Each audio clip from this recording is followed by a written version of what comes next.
नमस्कार विद्यार्थी मित्रांनो, मराठी जी के या यूट्यूब चॅनलवरती सर्वांचे स्वागत आहे। तर आजच्या व्हिडिओमध्ये पहा आपण महा-टी-ए-टी भरती 2024साठी सामाजिक शास्त्र या घटकावर भूगोल आणि इतिहासावर महत्त्वपूर्ण प्रश्नसंच पाहणार आहोत।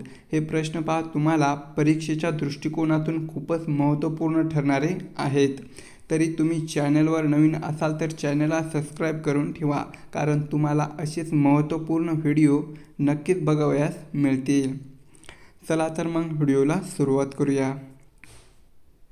तर या ठिकाणी पहा प्रश्न क्रमांक पहिला असा आहे, महात्मा ज्योतिबा फुले यांनी सत्यशोधक समाजाची स्थापना ही कोणत्या वर्षी केली होती? मित्रांनो, तुम्हाला प्रश्न येत असेल तर कमेंट बॉक्समध्ये उत्तर देण्याचा प्रयत्न करायचा आहे। तर या प्रश्नाचं उत्तर पहा ऑप्शन क्रमांक 4 सन 1873 साली। बघा, सन 1873 साली महात्मा ज्योतिबा फुले यांनी सत्यशोधक समाजाची स्थापना ही केली होती आणि सत्यशोधक समाजाची स्थापना कुठे करण्यात आली तर पुणे या ठिकाणी। प्रश्न क्रमांक दुसरा, भारतात पोहोचणारा पहिला युरोपियन खलाशी खालीलपैकी कोण होता? तर या प्रश्नाचं उत्तर पहा ऑप्शन क्रमांक 4 वास्को द गामा। तर पहा, वास्को द गामा हा भारतात पोहोचणारा पहिला युरोपियन खलाशी होता।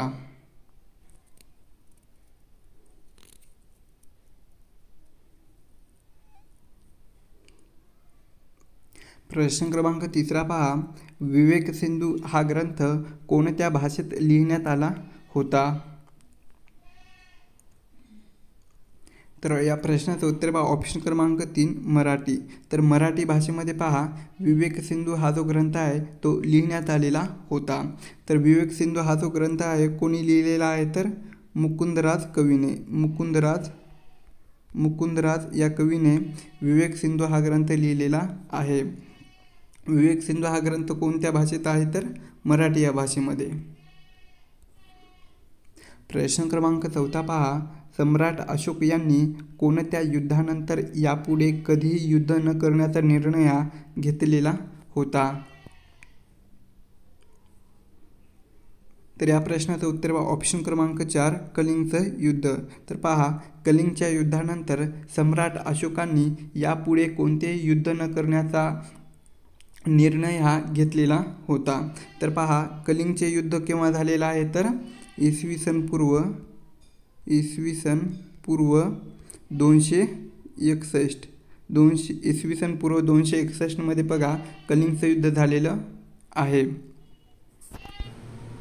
प्रश्न क्रमांक 5 पहा, महाराणी ताराबाईचे वर्णन हे बुद्धिमान व शहाणी स्त्री असे कोणी केले होते? तर ऑप्शन क्रमांक 2 बघा, खापी खान यांनी महाराणी ताराबाईचे वर्णन हे बुद्धिमान व शहाणी स्त्री असे केलेले होते। प्रश्न क्रमांक 6 पहा, पूर्व किनारपट्टीतील सागर जलाची क्षारता ही पश्चिम किनारपट्टीतील सागर जलाच्या क्षारतेपेक्षा टिंबटिंब आहे। तर या प्रश्नाचं उत्तर पहा ऑप्शन क्रमांक 1 कमी। तर पहा, पूर्व किनारपट्टीतील सागर जलाची क्षमता पश्चिम किनारपट्टीतील सागर जलाच्या क्षारतेपेक्षा कशी आहे तर कमी आहे। प्रश्न क्रमांक 7, वेरूळचे सुप्रसिद्ध कैलास मंदिर हे कोणी खोदले? तर ऑप्शन क्रमांक 1 कृष्णराजा प्रथम। तर पहा, कृष्णराजा प्रथम यांनी वेरूळचे सुप्रसिद्ध कैलास मंदिर हे खोदलेले आहे। प्रश्न क्रमांक 8 असा आहे, भारत सरकारने निजामाविरुद्ध जी पोलीस कारवाई केली तर त्याला कोणत्या नावाने ओळखले जाते?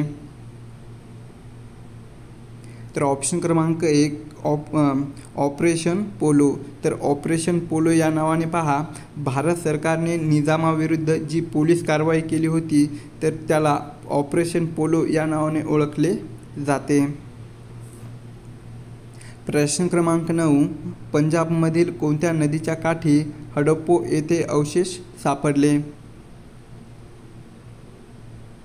तर ऑप्शन क्रमांक 3 बघा, रावी नदी. तर पंजाबमधील रावी जी नदी आहे तर या नदीच्या काठी हडप्पा येथे अवशेष सापडले. प्रश्न क्रमांक 10, पृथ्वीवरील भूभागाच्या एकूण क्षेत्रापैकी सुमारे किती टक्के क्षेत्र हे आशिया खंडाने व्यापलेले आहे? तर ऑप्शन क्रमांक 2, 33%. तर पहा, पृथ्वीवरील भूभागाच्या एकूण क्षेत्रापैकी सुमारे बघा 33% क्षेत्र हे आशिया खंडाने व्यापलेलं आहे. प्रश्न क्रमांक 11, छत्रपती शिवाजी महाराजांचा राज्याभिषेक हा कोणाच्या हस्ते करण्यात आला? तर ऑप्शन क्रमांक 1, पंडित गागा भट्ट. तर पंडित गागा भट्ट यांच्या हस्ते बघा छत्रपती शिवाजी महाराजांचा राज्याभिषेक हा करण्यात आला होता. पुढचा प्रश्न पहा, खालीलपैकी कोणत्या जिल्ह्याची सीमा ही तेलंगणा या राज्याच्या सीमेशी कमीत कमी लागू आहे? तर ऑप्शन क्रमांक 4 बघा, यवतमाळ. तर यवतमाळ या जिल्ह्याची सीमा पहा तेलंगणा राज्याच्या सीमेशी कमीत कमी लागून आहे. प्रश्न क्रमांक 13, आर्य महिला समाज स्त्री सुधारणाकरिता टिंबटिंब यांनी स्थापना केली. तर या प्रश्नाचं उत्तर बघा ऑप्शन क्रमांक 2, पंडिता रमाबाई. तर पंडिता रमाबाई यांनी पहा आर्य महिला समाज स्त्री सुधारणाकरिता पंडिता रमाबाई यांनी बघा स्थापना केली. प्रश्न क्रमांक 14, सारामती हे पूर्वांचलमधील सर्वोच्च शिखर टिंबटिंब टेकड्यामध्ये आहे. तर ऑप्शन क्रमांक 3 बघा, नागा टेकड्यामध्ये. तर नागा टेकड्यामध्ये पहा सारामती हे पूर्वांचलमधील सर्वोच्च शिखर हे नागा टेकड्यामध्ये आहे.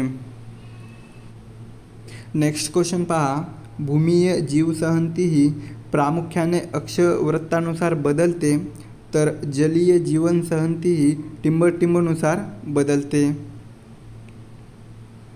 तर या प्रश्नाचं उत्तर बघा ऑप्शन क्रमांक 1, खोलीनुसार.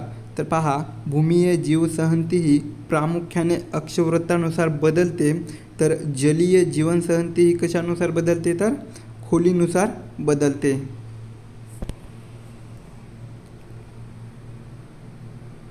प्रश्न क्रमांक 16, सम्राट अशोकाच्या काळात खोदलेल्या लेण्यांपैकी बराबार ही लेणी कोणती?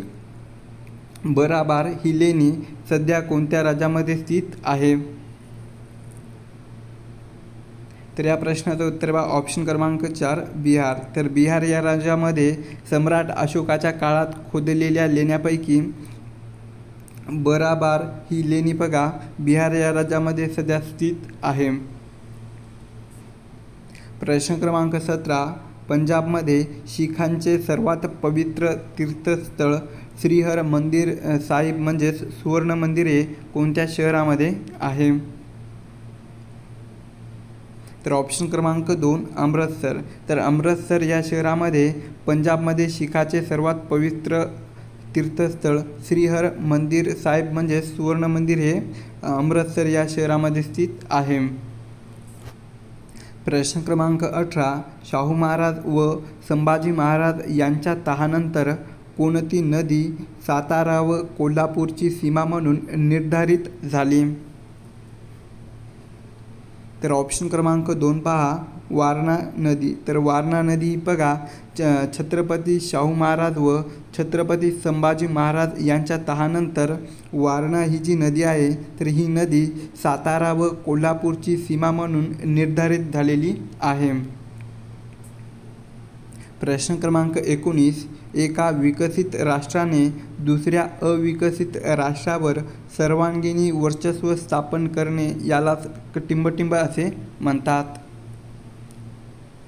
तर ऑप्शन क्रमांक 4 बघा, साम्राज्यवाद. तर एका विकसित राष्ट्राने दुसऱ्या अविकसित राष्ट्रावर सर्वांगीण वर्चस्व प्रस्थापित करणे याला काय म्हणतात तर साम्राज्यवाद असे म्हणतात. प्रश्न क्रमांक 20, खेळणा किल्ल्यास छत्रपती शिवाजी महाराजांनी कोणते नाव दिले? तर ऑप्शन क्रमांक 1, विशाळगड. कोणतं? विशाळगड हे बघा खेळणा किल्ल्यास छत्रपती शाहू महाराजांनी नवीन नाव दिलेलं आहे. कोणते नाव? तर विशाळगड हे नाव देण्यात आलेलं होतं. प्रश्न क्रमांक 21 पहा. जलस्तर हा जेथपर्यंत सूर्यप्रकाश पाण्यात पोहोचत तोपर्यंत असतो या प्रदेशाची खोली सुमारे टिंबटिंब मीटर असते. तर या प्रश्नाचं उत्तर बघा ऑप्शन क्रमांक 2 200 मीटर. खोली सुमारे किती असते? तर 200 मीटर इतकी असते. पुढचा प्रश्न पहा. श्रेष्ठी म्हणून ओळखल्या जाणाऱ्या व्यावसायिक किंवा कारागिरांच्या अशा प्रमुखाला काय म्हणतात?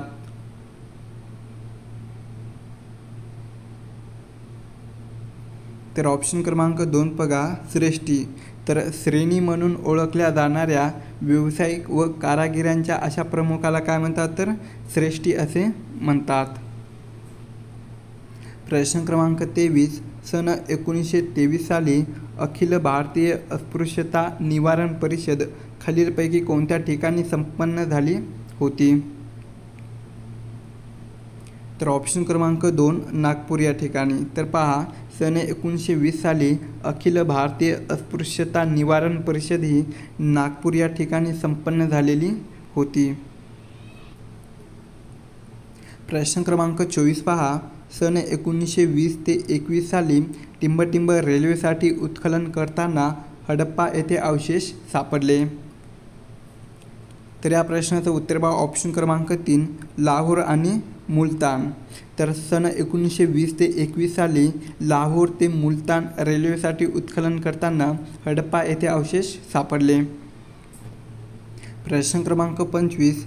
दादोबा पांडुरंग तरखडकर यांनी टिंबटिंब साली मुंबई येथे परमहंस सभेची स्थापना केली. तर ऑप्शन क्रमांक 1 सन 1849 साली पहा दादोबा पांडुरंग तरखडकर यांनी मुंबई येथे परमहंस सभेची स्थापना केली. केव्हा केली? तर सन 1849 मध्ये.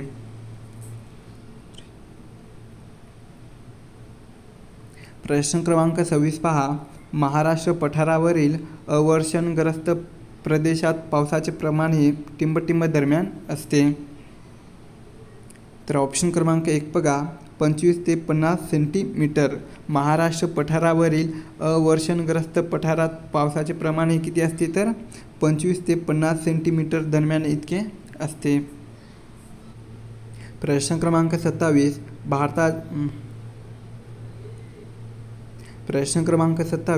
भारताच्या शोधात आफ्रिकेच्या दक्षिण टोकापर्यंत पोहोचणारा बार्थोल्यूम्स डायस हा टिंबटिंब खलाशी होता.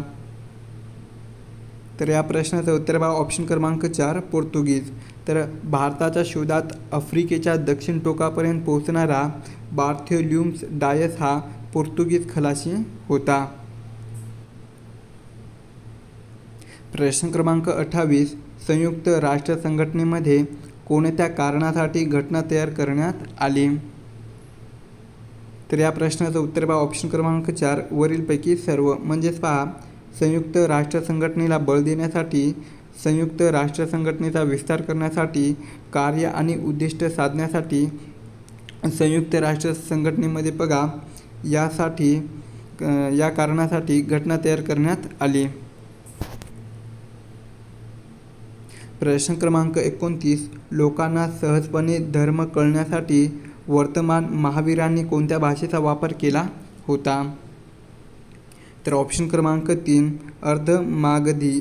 तर अर्धमागधी या भाषेचा वापर हा बघा लोकांना सहजपणे धर्म कळण्यासाठी वर्तमान महावीरांनी कोणत्या भाषेचा वापर केला होता? तर अर्धमागधी या भाषेचा वापर केलेला होता. प्रश्न क्रमांक 30. भारतात खालीलपैकी कोणत्या राज्याला सर्वाधिक लांब किनारपट्टी लाभलेली आहे? तर ऑप्शन क्रमांक 1 बघा गुजरात. तर भारतामधील गुजरात या राज्याला सर्वाधिक लांब किनारपट्टी ही लाभलेली आहे. प्रश्न क्रमांक 31. टुंड्रा जीवसहनती प्रदेशात खालीलपैकी कोणता प्राणी आढळत नाही? तर ऑप्शन क्रमांक 3 लांडगा. लांडगा हा जो प्राणी आहे तर ते टुंड्रा जीवसहनती प्रदेशामध्ये आढळत नाही. तर कोणकोणते आढळतात तर अस्वल, रेनडिअर आणि लेमिंग हे जे प्राणी आहे तर ते टुंड्रा जीवसंहती प्रदेशामध्ये आढळतात आणि लांडगा हा आढळत नाही. प्रश्न क्रमांक 32. अमेरिका खंडाच्या शोधानंतर सन 1607 ते 1773 पर्यंत इंग्रजांच्या टिंबटिंब वसाहती अमेरिकेत स्थापन झाल्या. तर ऑप्शन क्रमांक 2 बघा, 13 वसाहती. किती? एकूण 13 वसाहती या पहा. अमेरिका खंडाच्या शोधानंतर 1607 ते 1773 पर्यंत इंग्रजांच्या एकूण 13 वसाहती अमेरिकेमध्ये स्थापन झाल्या. प्रश्न क्रमांक 33. सुभाषचंद्र बोस यांनी शहीद व स्वराज्य अशी नावेही कोणत्या बेटांना दिली? तर ऑप्शन क्रमांक 3 अंदमान आणि निकोबार या 2 बेटांना पहा. सुभाषचंद्र बोस यांनी शहीद व स्वराज्य अशी नावे दिलेली आहे. कोणकोणत्या बेटांना? तर अंदमान आणि निकोबार या 2 बेटांना. प्रश्न क्रमांक 34. खालीलपैकी कोणत्या ग्रंथामध्ये भारत व श्रीलंका दरम्यानचा परस्पर संबंधीविषयी माहिती मिळते? तर ऑप्शन क्रमांक 4 पहा. 1 आणि 2 म्हणजेच महावंश आणि दीपवंश. महावंश आणि दीपवंश या 2 ग्रंथामध्ये पहा भारत आणि श्रीलंका दरम्यानचा परस्पर संबंधीविषयीचा माहिती मिळते. प्रश्न क्रमांक 35 पहा. सह्याद्री पर्वताच्या घाटमाथ्यावर उत्तरेकडून दक्षिणेकडे गेल्यास पावसाचे प्रमाण टिंबटिंब होते. तर या प्रश्नाचं उत्तर बघा ऑप्शन क्रमांक 3 वाढत जाते. तर सह्याद्री पर्वताच्या घाटमाथ्यावरून उत्तरेकडून दक्षिणेकडे गेल्यास पावसाचे प्रमाण हे कसे होते तर वाढत जाते.